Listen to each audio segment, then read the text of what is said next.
Hey, so I want to talk to you about mindset for a moment. Um, Everything in your life is a result of your thoughts, your belief system, your excuses, what you believe you're capable of, what you don't believe you're capable of, the narratives, the stories you tell yourself. Everything is part of that. And as you try to transform, try to grow your life, your marriage, your business, you run into these belief systems you have that are incredibly subtle. They live almost unknown within things you tell yourself all the time. Everything in your life right now is a result of your dominant or predominant thoughts. Everything. And what happens is we will see these glimpses of potential. We'll see growth. We'll hit a new plateau, a new level in something. And if we don't evolve our thinking, if you don't elevate your belief system, you will always shrink it back down to your greatest belief system. Always. Whether it's what you believe you deserve or how you work in life, the results you get in life, your income, your bank account, the job you have, any of it. You will always reduce your life back down to what you really believe. This is why I think so many programs are ineffective.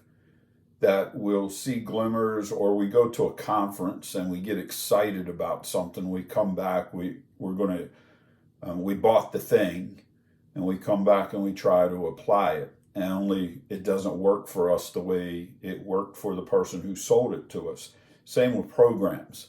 Like, you can buy a program, read a book to help you work, grow, or whatever, but if you don't tap into your belief system, if you don't tap into things that are called limiting beliefs, saboteurs, the narratives, the subconscious behaviors, subconscious beliefs you have, no matter what you read, no matter what you hear, you will always fall prey back to your dominant thinking, your dominant thoughts.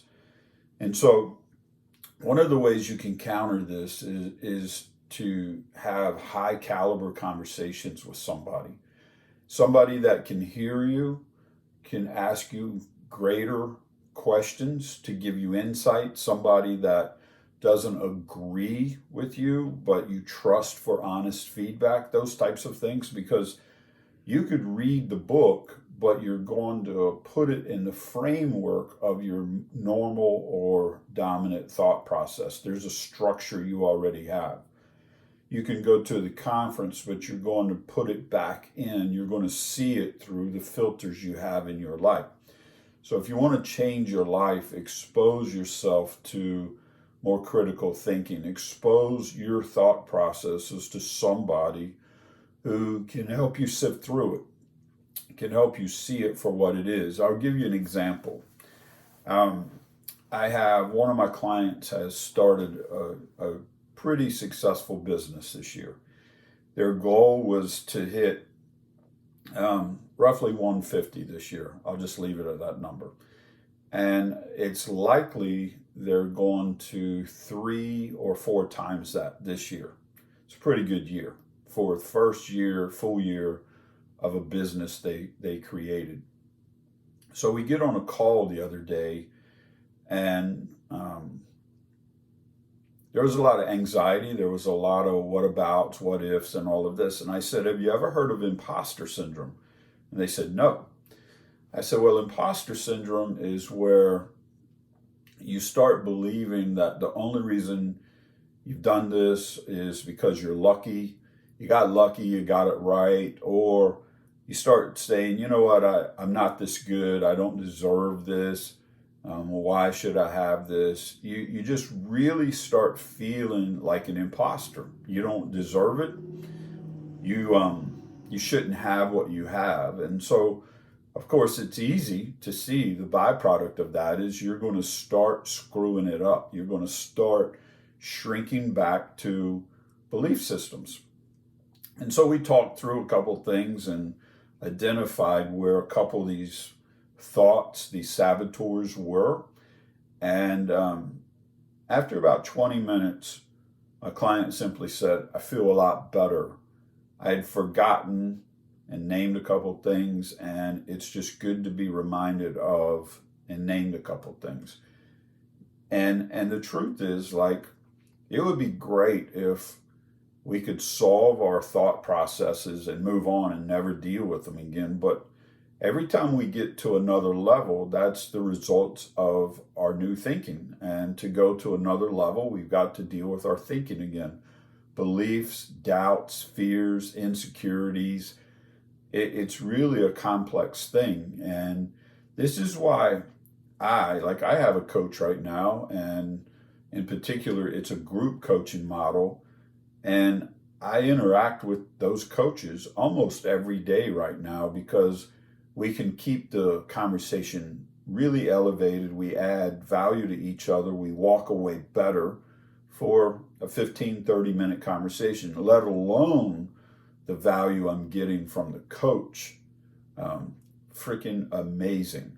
Anyway, I just want to challenge you to realize everything in your life is a result of your thought processes, your belief systems, your mindset, excuses, doubts, fears, insecurities, a lot of tentacles to this. And if you really want different results, personally, relationally, professionally, you're going to have to deal with a belief system. You're going to have to get below the surface. You're going to have to get bigger than a conference, bigger than a program, and deal with some things internal. Anyway, if that appeals to you, I'd love to talk to you, have a complimentary conversation with you. I'll put the link in the comments as well as a link in the definition and description of this. But do yourself a favor and find a way to change your thoughts so you can change your outcome, because you haven't reached your potential, I promise. You're more powerful than you know. You may have forgotten how powerful you are, but what you've reached is your belief about your potential. And if you can change your beliefs, you can change your performance, which changes your potential. Have an amazing day, stay awesome, and squeeze the juice out of life. God bless.